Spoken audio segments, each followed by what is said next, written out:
நேற்று பிரதமர் மோடி அவர்கள் திருப்பரங்குன்றத்துக்கு வருகை தந்திருந்தாங்க. இதை எப்படி சார் பார்க்குறீங்க? திருப்பரங்குன்றம் வருகை தந்தாருன்னா எப்போவுமே ஒரு ஒரு ஒரு ஸ்டேட்டுக்கு வராருன்னா அந்த ஸ்டேட்டில் ஒரு டிஸ்ட்ரிக்ட் போகிறாருன்னா அந்த டிஸ்ட்ரிக்டில் இருக்கக்கூடிய கோவிலுக்கு போகிறது வழக்கம். உங்களுக்கு தெரியும், திருப்பரங்குன்றம் வந்து ஒரு பெரிய இஷ்யூ ஆனத ஒரு விஷயம், எவ்வளோ பெரிய இஷ்யூ ஓடிட்டுருக்குன்னு உங்களுக்கு தெரியும். இன்னி வரைக்கும் கூட அந்த இஷ்யூ ஓடிட்டுருக்கு.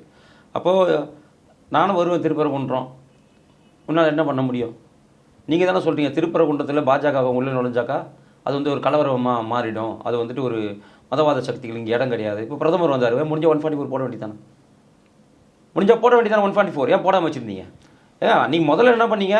பாஜகக்காரன் உள்ளே வந்துடுவான், அவன் கலவரம் பண்ணிட்டு வந்தால் 144 போடுன்னு சொன்னீங்களே. இன்றைக்கி பிரதமர் வந்தார், அவர் பாஜகக்காரர் தான். 144 முடிஞ்சால் போட வேண்டியதானே? ஆன்மீமிக்க அரசியல்வாதியாக இருந்தால், ஆன்மீமிக்க ஒரு முதலமைச்சராக இருந்தால் 144 போட்டிருக்க வேண்டியதானே? ஏன் போடாமல் இருந்த? பயம் இருக்குல்ல? பயம் இருக்குதுன்னு அர்த்தம். அப்போ பிரைம் மினிஸ்டர் மேலே பாஜக மேலே ஒரு பயம் இருக்குது திமுகவுக்கு. அதனால தான் 9 ஓட்டையும் மூடிக்கிட்டு திமுககாரன் எதுவுமே பேசலை. பிரைம் மினிஸ்டர் வரும்போது வந்து அதில் கருப்பு கொடி காட்ட வேண்டியதானே? ஏன் காட்டல? திமுககாரன் ஏன் காட்டல? காட்ட வேண்டியதானே? அப்போ டோட்டலாகவே உங்களுக்கு என்ன அப்படின்னா, திமுககாரங்களுக்கு பொய் சொல்லியே மக்களை ஏமாற்றணும், இவ்வளோதான் விஷயம். நேற்று பிரதமர் வந்தார், எந்த இஸ்லாமிய அமைப்பு போராட்டம் பண்ணாங்க சொல்லுங்கள்? எந்த இஸ்லாமிய அமைப்பு அவரை போகக்கூடாதுன்னு சொன்னாங்க சொல்லுங்கள்? யாராச்சும் சொன்னாங்களா? எந்த ஒரு இஸ்லாமிய இருந்தாச்சும் சொன்னாரா? இல்லை பிரிவினைவாத அடிப்படைவாத அமைப்புகள் நிறைய இருக்குது தமிழ்நாட்டில், அவங்க ஏதாச்சும் சொன்னாங்களா? பிரைம் மினிஸ்டர் அங்கே போகக்கூடாதுன்னு யாரா சொன்னாங்களா? ஏன் முதலமைச்சர் சொன்னாரா, உங்களுடைய அந்த பயணத்தை தவிர்த்து விடுங்கள், நீங்கள் திருப்பரங்குன்றம் போகாதீங்க, வேணால் மீனாட்சி அம்மன் கோயிலுக்கு போங்க, நீங்கள் அங்கே போகாதீங்க, போனாக்கா கலவரமாக சொல்ல வேண்டியதானே? ஏன் சொல்லலை? ஏன்னா அது மாதிரி ஒன்று எங்கேயும் அங்கே கிடையவே கிடையாது. தீபத்துள்ள தீபம் ஏற்ற வேண்டும் என்பது ஒட்டுமொத்த மக்களோட விருப்பம், அவ்வளோதான். சொல்லாமல் சொல்லிட்டு போயிருக்காரு பிரைம் மினிஸ்டர். நானும் திருப்பரங்குன்றம் வந்திருக்கேன், தீபத்துள்ள தீபம் ஏற்றப்படும் அப்படிங்கிறத சொல்லாமல் சொல்லிட்டு போயிருக்காரு பிரதமர். இதை ஒரு அரசியல் வருகை நிமித்தமாக எடுத்துக்கலாமா, இல்லை ஒரு மத பிரச்சாரம், இல்லை மத கலவரத்தை ஏற்படுத்துகிற ஒரு என்ன மத கலவரம் இது? ஏங்க, கோர்ட்டோட ஆர்டர் வந்திருக்கு. அப்போ கோர்ட் வந்து மத கலவரம் ஆர்டர் கொடுத்துருக்கான்னு கோர்ட் தீபம் ஏற்ற சொல்லி யார் சொன்னது? கோர்ட்டு தானே சொல்லியிருக்கு. அப்போ கோர்ட் வந்து மத கலவரத்தை தூண்டுறது கோர்ட்டு செயல்பட்டுருக்கா, நீதிபதி செயல்பட்டுருக்காரா? அதாவது என்டிஏ கூட்டணியோட மீட்டிங் வரும்போது சர்ச்சைக்குரிய ஒரு பிரச்சனை இருக்குது. அந்த பிரச்சனை சர்ச்சைக்குரிய பிரச்சனை கிடையாது, இது இந்துக்கள் வழிபடக்கூடிய இடம், இந்துக்களோட உரிமை இதில் காக்கப்படணுங்கிறதுக்காக பிரைம் மினிஸ்டர் வந்திருக்கிறார். சர்ச்சைக்குரிய பகுதினா அவர் போயிருக்க மாட்டார். நீங்கள் சொல்கிற மாதிரி மத கலவரம் ஏற்படுனா அவர் போயிருக்க மாட்டார். அது மாதிரி எதுவுமே கிடையாதுங்க. மக்கள் அதை வந்து விரும்பலை. மக்களும் தீபத்துள்ள தீபம் ஏற்றணும் தான் சொல்கிறாங்க. தர்கா நிர்வாகமும் தீபத்துள்ள தீபம் ஏற்றிக்கங்கன்னு தான் சொல்கிறாங்க. அங்கே இருக்கக்கூடிய இஸ்லாமியர்களும் எதிர்ப்பு தெரிவிக்கலை. மாறாக கள்ளத்தி மரத்தில் கொடியை கட்ட விட்டது யார்? திமுக தானே. கள்ளத்தி மரங்கிறது திருப்பரங்குன்றத்தோடைய ஒரு சொத்து. அந்த சொத்தில் தர்காவுடைய கொடியை ஏற்ற வச்சது யார்? திமுக, இந்த முதல்வர். அப்போ மதவாதத்தையும் கலவரத்தையும் தூண்டுற வகையில் செயல்பட்டது யார்? இவர் தானே செயல்பட்டார். இப்போ பிரதமர் வந்தார், நேராக தீபத்தில் போய் தீபம் ஏற்றினார், கீழேயே சாமியை கும்பிட்டுட்டு போயிட்டார். அதுதான் உண்மையான ஒரு அரசியல்வாதிக்கு அழகு. அதை பிரதமர் செஞ்சு காமிச்சிட்டார். நீ உண்மையான அரசியல்வாதி என்ன பண்ணியிருக்கணும்? கள்ளத்தி மரத்தில் கொடியை கட்டக்கூடாதுன்னு சொல்லியிருக்கணும். அவனை கட்ட விட்டு வேடிக்கை பார்த்துட்டு உண்மையிலே மத கலவரத்தை தூண்டுறது ஸ்டாலின் தான், பிரதமர் கிடையாது. இத்தனை நாள் இங்கே வந்து வருகை தராமல் இது வரைக்கும் இந்த நடந்த இத்தனை நாள் ஆகுது. இப்போதைக்கு இந்த தேர்தல் வர நிலையில் இது வருகை தரது எப்படி பார்க்குறோம்? இல்லை தேர்தல் வரதெல்லாம் கிடையாதுங்க. நீங்கள் பார்த்தீங்கன்னா போன 2-3 வருஷத்துல இப்போ ராமேஸ்வரம் கூட வந்தார். ராமேஸ்வரம் வந்தப்போ தேர்தல் இருந்துச்சா என்ன? சென்னை வந்தார், அப்போ தேர்தல் இருந்துச்சா என்ன? அதாவது என்டிஏ கூட்டணி இப்போ தான் ஃபார்ம் ஆயிருக்கு. அப்போ என்டிஏ கூட்டணி ஃபார்ம் ஆகும்போது அந்த என்டிஏ கூட்டணிக்கு வலு சேர்க்கும் விதமாக பிரச்சார கூட்டங்கள் அமைதியாக செய்யும். அது பிரச்சார நேரத்தில் தான் பிரச்சாரத்துக்கு வர முடியும். மற்ற நேரத்தில் நலத்திட்ட உதவிகள் வருவார். ராமேஸ்வரம் வந்தார்ல, அது எதுக்கு வந்தார்? நலத்திட்ட உதவிகள் வழங்கும் விழாக்கு வந்தார். ஏன் நேற்று கூட நலத்திட்ட உதவி வழங்கும் விழா தான். பக்கத்தில் யார் உட்காந்துருந்தா? அமைச்சர் உட்காந்துந்தாரா இல்லையா? திமுக அமைச்சர். அதுவும் நலத்திட்ட உதவி வழங்கும் விழா தான். ராமேஸ்வரத்தில் அதே தான். அதுபோல் பிரதமர் வரதெல்லாம் வந்து தேர்தலுக்காக வராதுன்னு சொல்ல முடியாது. தேர்தலுக்காக வருவாங்க. இனி வரும் காலகட்டம் தேர்தல் அறிவித்த பிறகு 4-5 தடவை வர்றது எல்லாமே வழக்கம் தான். தேர்தல் வருதோ வரலாம் அப்படிலாம் கிடையாது. தமிழ்நாட்டு மீது எப்பவுமே தனிப்பட்ட பட்டுதல் வந்து பிரதமர் நரேந்திர மோடிக்கு உண்டு. தமிழர்கள் மேலேயும் தமிழ்நாட்டு மேலேயும் தமிழ் மக்கள் மேலேயும் அவருக்கு நிறைய பட்டுதல் உண்டு. அதனால் அவர் எப்பப்பெல்லாம் நேரம் கிடைக்குதோ அப்போல்லாம் தமிழ்நாட்டுக்கு கண்டிப்பாக வருவார். இந்த திருப்பரங்குன்ற இஷ்யூவில் வந்து பூர்ணச்சந்திரன் அவர்கள் இறந்திருந்தார். அவர் குடும்பத்தையும் போய் சந்திச்சிருக்காரு. தப்பு கிடையாது ஒன்றும். அவர் எதுக்காக இறந்தார்? குடிச்சிட்டா இறந்தார். இவங்க வச்ச சாராயத்தை குடிச்சிட்டா இறந்தார். அவர் தன்னுடைய உரிமை, ஒரு இந்துக்களோட உரிமை காக்கப்படவில்லை, அதை வந்துட்டு இவங்க கோர்ட்டு தீர்ப்பை மதிக்கலை அப்படின்னு சொல்லிட்டு இப்போ எப்படி அனிதா மரணத்தை என்னன்னு சொல்லுவீங்க? அப்போ அனிதா அரசியலுக்காக இறந்தாங்கன்னு சொல்லுவீங்களா, இல்லை நீட்டு வேணான்னு சொல்லி இறந்தாங்கன்னு சொல்லுவீங்களா? அப்போ அனிதா மரணம் மட்டும் அனிதா நியாயம் கட்டு போராடி மரணம் அடைச்சாலும் சொல்லுவீங்க. இதே பூர்ணச்சந்திரன் இறந்தால் மட்டும் அது என்னன்னு சொல்லுவீங்க? அப்போ அவரும் ஒரு நியாயம் கெட்டு போராடி தான் இறந்துருக்கிறார். அதனால் அவங்க குடும்பத்தை போய் பார்க்கறது தப்பு கிடையாது. அனிதா மரணத்துக்கு நீ ஏன் போய் அங்கே போய் பார்த்த? முதல்ல மு க ஸ்டாலின் போய் பார்த்தாரா இல்லையா? அப்புறம் இதை வச்சு இவங்க அரசியல் பண்ணுறாங்க அப்படின்னு கற்றுக்கலாமா சார்? யார் இவங்க தான் அரசியல் பண்ணுறாங்க. திமுக அரசியல் பண்ணுது. ஒரு பிணத்தின் மீது அரசியல் செய்யக்கூடிய ஒரு கட்சி திமுக தான். அனிதா மரணத்தில் செய்த மிகப்பெரிய அரசியல் உங்களுக்கு தெரியாதா? அனிதா மரணத்தில் எப்படிப்பட்ட அரசியல்லாம் பண்ணாங்க. அப்போ தானே இவங்க சொன்னாங்க நாங்கள் வந்தால் முதல் கையெழுத்து நீட்டை ஒழிப்போம்னு சொல்லிட்டு. இது வரைக்கும் நீட்டை ஒழிச்ச பாடு இல்லையே. 5 வருஷம் ஆகுது. எங்களோட முதல் கையெழுத்தே நீட்டை ஒழிப்போம் தானே சொன்னாங்க. ஒழிச்சாங்களா நீட்டை? அந்த நீட் ரகசியம் எங்களுக்கு தான் தெரியும்னு சொன்னார் சின்ன தத்தி. பண்ணிட்டாரா? ரகசியத்தை காத்துட்டாரா? இல்லை ரகசியத்தை போட்டு உடச்சி நீட்டை ஒழிச்சிட்டாரா? கடைசியில் நீட்டை ஒழிக்கவே முடியாதுன்னு தெரிஞ்சு போச்சு. இது ஆரம்பத்தில் நாங்கள் சொல்லிட்டோம், நீட்டை ஒழிக்க முடியாது, அது சுப்ரீம் கோர்ட் அறிவுறுத்தலின்படி வந்தது. சுப்ரீம் கோர்ட்டே நான் செலவு பண்ண முடியாது நாங்கள் சொல்லிட்டோம். இந்த மக்கள் ஏமாந்து போய் அவனுக்கு ஓட்டு போட்டான். தொடர்ந்து திருமாவளவன் வந்து பாஜக இந்த மாதிரி எத்தனை வாட்டி தான் தமிழகத்தை வருகை தந்தாலும், திமுகவை எத்தனை வாட்டி திட்டி பேசினாலும் தமிழகத்தில் வெற்றியே பெற முடியாது பாஜக அப்படிங்கிற மாதிரி தெரிவிச்சிருக்காரு. இதை எப்படி சார் பார்க்குறீங்க? இல்லை, வெற்றி பெற முடியாதுன்னு அவர் சொல்ல முடியாது. அவர் தனித்து நிற்க சொல்லுங்கள். பாஜக போனதை தனித்து நின்னாங்க. பாஜக தலைமையிலான கூட்டணி தனித்து நின்னாங்க. நீ 2 சீட்டுக்கும் பிளாஸ்டிக் சேருக்கும் ஆசைப்படுறவ நீ எல்லாம் வந்துட்டு பாஜக பற்றி பேசுறதுக்கோ பிரைம் மினிஸ்டர் பற்றி பேசுறதுக்கோ உனக்கு தகுதி கிடையாது. நீ தனித்து நின்று காட்டு. நீ திமுக கூட்டணி விட்டு வெளியே வந்துட்டு தனித்து பிஜேபி கூட சிங்கிள் ஒத்த நின்று பார்க்கலாம். ஒரு கவுன்சிலர் ஜெயிக்க முடியும் உன்னால பிஜேபி கூட நின்னா? நீ ஒரு கவுன்சிலர் சீட்டு கூட திருமாவளவன் ஜெயிக்க முடியாது பிஜேபி கூட நின்று. என்ன நினச்சிங்க? 18% ஓட்டு எடுத்துருக்கோம் நாங்கள். 2% ஓட்டு கூட உங்ககிட்ட கிடையாது. நீ வந்துட்டு பாஜக 6 தொகுதியில் நின்று 4 தொகுதியிலே ஜெயிச்சிருக்காங்க. யாரு? திருமாவளவன் அவர்கள். விசிகா கட்சி கூட்டணி தாங்க, தனித்து நிற்கிறது. நாங்கள் 2014 கூட்டணி இல்லாமல் 2 எம்பி சீட்டு ஜெயித்தோம். 2014 ஒன்று வந்து அன்புமணி ராமதாஸ் ஜெயிச்சார், இன்னொன்று பொன் ராதாகிருஷ்ணன் ஜெயிச்சார். இந்த தடவை 72 இடத்துல செகண்ட் பிளேஸ் வந்திருக்கோம் நாங்கள். திமுக அடுத்தபடியாக செகண்ட் பிளேஸ். எப்போ? 2024 72 தொகுதியில் நாங்கள் சட்டமன்ற தொகுதியில் 72 இடத்துல நாங்கள் செகண்ட் பிளேஸ் வந்திருக்கோம். அதுக்கப்புறம் தான் ஏடிஎம்க்கு வந்திருக்கு. அப்புறம் மக்கள் ஆதரவு இல்லாமல் 18.5% ஓட்டு எடுத்தோம். தனித்து வந்து 11.4% ஓட்டு எப்படி எடுத்தோம்? மக்கள் ஆதரவு இருக்கிறதுனால தானே எடுத்தோம். இவங்க இப்படி தான் பேசிகிட்டே தான் இருக்கணும். இங்கே பாஜக ஒரு சைடு வளர்ந்துட்டே தான் போவோம். இவங்க பாஜக உள்ளே நுழைய முடியாதுன்னு. பாஜக உள்ளே நுழைஞ்சு எல்லா வேலையும் முடிஞ்சிருச்சு. இன்றைக்கி பாஜக வெற்றி பெறக்கூடிய சூழ்நிலை இன்றைக்கி இருக்குது. அந்த வைத்தறிச்சல் காரணமாக திருமாவளவன் இப்படி தான் பேசுவார். திருமாவளவன் தொடர்ந்து வந்து திமுக கூட்டணியில் ஆட்சியில் எங்களுக்கு பங்கு வேணாம், அதிகாரத்தில் தான் எங்களுக்கு பங்கு வேணும் அப்படிங்கிற மாதிரி கேட்டிருக்காரு. ஆட்சியில் தான் அதிகாரம் 2 ஒன்று தான். அதிகாரத்தில் பங்குன்னா அவங்க கட்சியிலேருந்து நான் பொதுச்செயலர் பதவி கொடுத்துட போகிறாங்களா? அதிகாரத்தில் பங்குனா அவர் தொகுதி பங்கீடு அப்படிங்கிற மாதிரி சொல்கிறாரு. அவருக்கு 4 சீட்டுக்கு மேலே கொடுக்க மாட்டாங்க, 6 சீட்டுக்கு மேலே கொடுக்க மாட்டாங்கிறது அவருக்கு தெரியுங்க. அவருக்கும் இந்த திமுக ஓட்ட வேறு கதி கிடையாதுங்க அவர். ஏன்னா பாஜக இருக்க கூட்டணிக்கு அவர் போக மாட்டார். சரிங்களா? அதை விட விஜய் கிட்டே அவர் போக மாட்டார். அவருக்கு இதை விட்ட வேறு வழி கிடையாது. ஆனால் இந்த வாட்டி திமுக வந்து அந்த கூட்டணி தொகுதியை வந்து அதிகமாக ஏற்றி தரதா அப்படி சொல்லியிருக்காங்களே சார். அது எப்படிங்க கொடுப்பாங்க? இருக்கிற லட்டுப்படை கட்சியெலாம் உள்ளே சேர்த்துக்கிட்டீங்க. ஓ பன்னீர்செல்வம் உள்ளே வந்திருக்காரு, தேமுதிக உள்ளே வந்திருக்கு. இருக்கிற தொகுதி குறையாமல் இருந்தால் பார்த்துக்கலாம். உங்களுக்கு ஏற்கனவே இந்த கிறிஸ்தோடங்கிற என்ன சொல்லியிருக்காரு?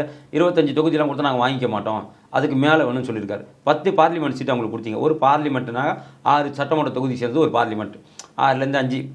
அப்போ 10 போன தடவை அவங்களுக்கு 2024 10 இடம் கொடுத்தீங்க திமுக. அப்போ 10 × 6 கணக்கு பண்ணி 60 சீட்டு. 60 சீட்டு 40 சீட்னாச்சும் அவங்க எதிர்பார்க்க மாட்டாங்களா? அதை தான் அவங்க கேட்குறாங்க. 25 சீட்டில் எங்களுக்கு பத்தாது, எங்களுக்கு குறைஞ்சபட்சம் ஒரு 40 சீட்னாச்சும் கொடுங்க. அதனால் நாங்கள் 10 எம்பி நாங்கள் ஜெயிச்ச இடத்துல வந்து நாங்கள் போட்டிடணும்னு கேட்குறாரு. அப்படி நீங்கள் கொடுக்கலன்னு சொன்னாக்கா எங்களுக்கு மரியாதை கொடுக்கக்கூடிய எங்கள் பலத்தை அறிந்த தாவேக்கா இருக்குதுன்னு கூட நேற்று சொல்லியிருக்காரு. சொன்னாரா இல்லையா? அதை விட முக்கியமாக இவர் சொல்லியிருக்காரு, முதன்மை செயலாளர் வைகோவுடைய முதன்மை செயலாளர் சத்யன் சொல்லியிருக்காரு. என்ன சொல்லியிருக்காரு? கலைஞர் மாதிரி, ஸ்டாலின் மாதிரி, உதயநிதி மாதிரி கழுத்தேற்பவர்கள் யாரும் கிடையாது, நம்ம வச்சு கழுத்தேற்பாங்க. இப்போ விட்டா வேறு எப்பயும் கிடையாது, நம்ம இப்போயே வெளியே வந்துடணும் அவங்க கூட்டணியிலேருந்துன்னு மதிமுகவுடைய முதன்மை செயலாளர் பேசுகிறார். எப்படி பேசுகிறாரு? அப்போ அவங்க கூட்டணி சலசலப்பான கூட்டணியாக இருக்குது. இங்கே சலசலப்பெல்லாம் கிடையாது. இங்கே ஆல்ரெடி எல்லாமே பேசி முடிச்சாச்சு. இங்கே ஒன்றும் பிரச்சனை இல்லை.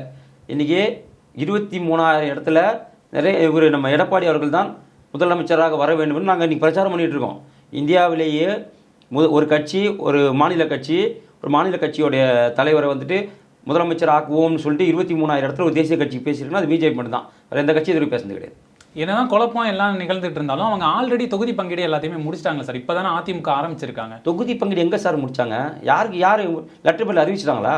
எங்களுக்குள்ள உடன்பாடு ஏற்பட்டதுன்னு ஒரே ஒரு கட்சி கூடனாச்சும் உடன்பாடு அறிவிச்சாங்களா சொல்லுங்கள்? தொகுதி பங்கீடு முடிஞ்சிடன்னு அர்த்தம். 2 பேரும் உட்காந்து பேசி இந்த தொகுதியில் நான் நிற்கிறேன் பரஸ்பரம் பேசி 2 பேரும் லெட்டர் பேட்டை காட்டுவாங்க தூக்கி. ஏன் லெட்டர் பேடை இவரும் அவர் லெட்டர் பேடை இவரும், இவங்களுக்கு இந்த தொகுதியில் நான் ஆதரவு கொடுக்குறேன்னு இவர் கொடுப்பார், இவங்களுக்கு எங்கள் கூட்டணியில் இந்த தொகுதியெலாம் ஒதுக்குறேன்னு இவங்க அக்ரிமெண்ட் சைன் பண்ணி காமிப்பாங்க. அதான் தொகுதி பங்கீடு முடிஞ்சதான் அர்த்தம். இது வரைக்கும் ஒரு கட்சி கூட முடியலையே. இப்போ தான் ஆரம்பிச்சிருக்காங்க. திமுக ஆரம்பிச்சதுனால தான் அந்த பிரச்சனை. இப்போ ஆரம்பிச்சதுனால தான் கூட்டணி உடையக்கூடிய அபாயத்தில் இன்றைக்கி இருக்குது. இது மாதிரி அதிமுக இப்போ தான் தொகுதி பங்கீடு எல்லாமே ஆரம்பிச்சிருக்காங்க. இதுக்கு பிறகு இவங்க தேர்தல் பிரச்சாரம்லாம் நடத்தி என்டிஏ கூட்டணி வெற்றி பெறும்னு நினைக்கிறீங்களா 2026? இல்லை, என்டிஏ கூட்டணி மட்டும்தான் வெற்றி பெறும். அதில் மாற்று கருத்தே கிடையாது. எங்களுக்கு தொகுதி பங்கீடு பிரச்சனை கிடையாதுங்க. எங்களை பொறுத்த வரைக்கும் திமுக அழிக்கணும், திமுக ஒழிக்கணும், திமுகவை ஆட்சி கட்டணும் அகற்றணும், இவ்வளோ தான் விஷயம். எங்களுக்கு இத்தனை தொகுதி அத்தனை தொகுதி அப்படிங்கிற சண்டை போகிற கூட்டணி எங்கள் கூட்டணி கிடையாது. எங்களோட எல்லாரோட மைண்ட் செட்டும் ஒரே மைண்ட் செட் தான். நாங்கள் அதிமுக யாரும் இங்கே நிர்பந்தம் பண்ண மாட்டோம். எங்களுக்கு இவ்வளோ சீட்டு கொடுங்க அவ்வளோ சீட்டு கொடுங்கன்னு பாஜகவும் சரி பாமகவும் சரி தமிழ் மாநில காங்கிரஸும் சரி யாராக இருந்தாலும் இத்தனை சீட்டு வேணும் அத்தனை சீட்டு வேணும் பேரெல்லாம் எங்ககிட்ட கிடையாது.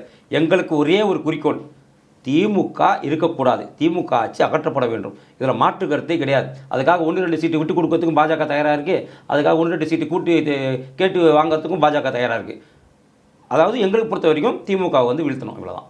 தொடர்ந்து திமுகவுக்கும் காங்கிரஸுக்கும் இந்த மாதிரி கூட்டணியில் வந்து குழப்பம் ஏற்பட்டு இருக்க நிலையில் இந்த திமுக காங்கிரஸ் கூட்டணி நிலைக்கும் நினைக்கிறீங்களா?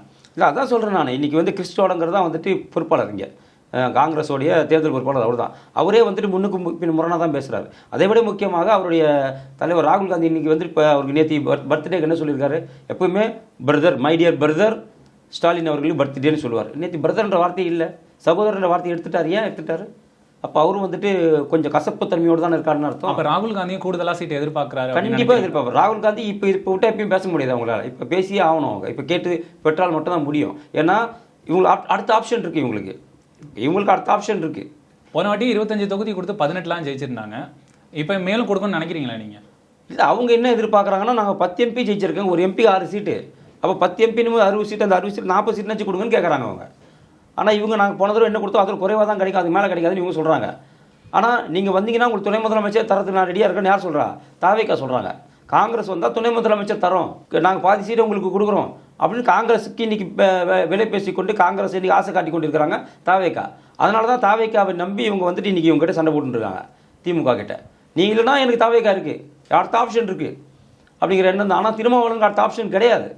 அதனால் திருமாவளவன் என்ன பண்ணுறாரு, 2 சீட்டு கொடுத்தாலும் பரவாயில்ல, 1 சீட்டு கொடுத்தா பரவாயில்ல, நான் அடிமையாகவே இருக்கிறேன் ஐயா, நான் எப்பவுமே உங்களோட அடிமை அப்படிங்கிற மாதிரி அவர் நினைப்பில் இருக்காரு. இவ்வளோதான். என்னதான் திமுக காங்கிரஸ் கூட்டணிக்கு இடையில பல குழப்பங்கள் ஏற்பட்டாலும் திமுக காங்கிரஸ் கூட்டணி பிரியவே பிரியாது, காங்கிரஸ் வந்து வெளியில் போக மாட்டாங்க அப்படின்னு திருமாவளவன் தெரிவிச்சிருக்காரு. சரி, இதை எப்படி பார்க்குறீங்க? திருமாவளவன் சொந்த கருத்துங்க. ஐயா கிறிஸ்தோடங்கிற சொல்லுங்கள். அதை திருமாவளவன் என்ன காங்கிரஸோட மாநில தலைவரா இல்லை வந்து தேசிய தலைவரா? அவர் யார்? அவர் அது வந்து இந்த தேர்தல் சொல்லுங்க. அவங்க கூட்டணியில் இருக்காரு. ஆனால் அவர் வந்து காங்கிரஸோட ரெப்ரஸன்டேட்டிவ் கிடையாது இல்லையா?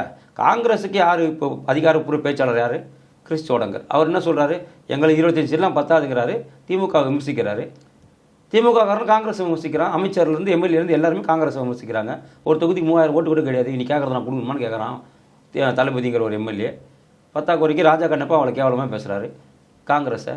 அப்படி இருக்கும்போது அவங்களுக்குள்ள கூட்டணி சலசலப்பு இருக்க தானே செய்யுது. இந்த மாதிரி நெருக்கடி ஏற்பட்ட நிலையில் திமுக கூடுதலாக சீட்டு கொடுப்பாங்களா சார்? அவங்க கேட்குற மாதிரி திமுக ரொம்ப தெளிவாக இருக்கிறாங்க சார். அவங்க வந்துட்டு ஏற்கனவே உங்களுக்கு வந்துட்டு மைனாரிட்டி அரசாக கலைஞர் இருக்கும்போது இருந்துச்சு. அந்த டைமில் வந்துட்டு ரொம்ப அவஸ்தப்பட்டாங்க. அதனால் மைனாரிட்டியாக இருக்க அவங்க விரும்ப மாட்டாங்க. மெஜாரிட்டி தேவையான சீட்டில் அவங்க நின்றுட்டு ஒரு 150 சீட்டு, எனக்கு தெரிஞ்சு 150 சீட்டுக்கு மேலே நின்றுட்டு அதுக்கப்புறம் மீதி இருக்கிறத பிரித்து கொடுப்பாங்க.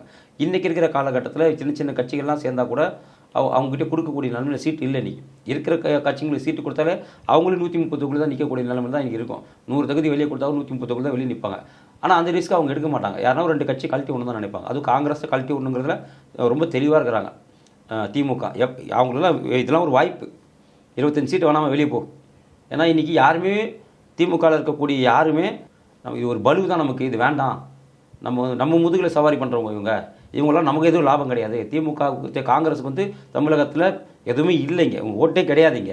அதனால் அவங்க வேண்டாங்கிறது திமுகவுடைய அமைச்சர்கள் முதல் தொண்டர்கள் வரைக்கும் காங்கிரஸை வேணாம் தான் சொல்கிறாங்க. அந்த முடிவில் தான் முக ஸ்டாலினும் இருக்கிறாரு. ஏதாச்சும் ஒன்று இவங்க முரண் பிடிச்சாங்கன்னாக்கா கொடுக்குறது வாங்கிட்டு நின்னாங்கன்னா ஓகே, இல்லை ரொம்ப முரண் பிடிச்சாங்கன்னா நீ வெளியே போன்னு சொல்லிடுவாங்க. காங்கிரஸுக்கு அதிக சீட்டு வந்து திமுக கொடுக்கலன்னா தாவேக்கால இணையும் நினைக்கிறீங்களா? கண்டிப்பாக இணைவாங்க.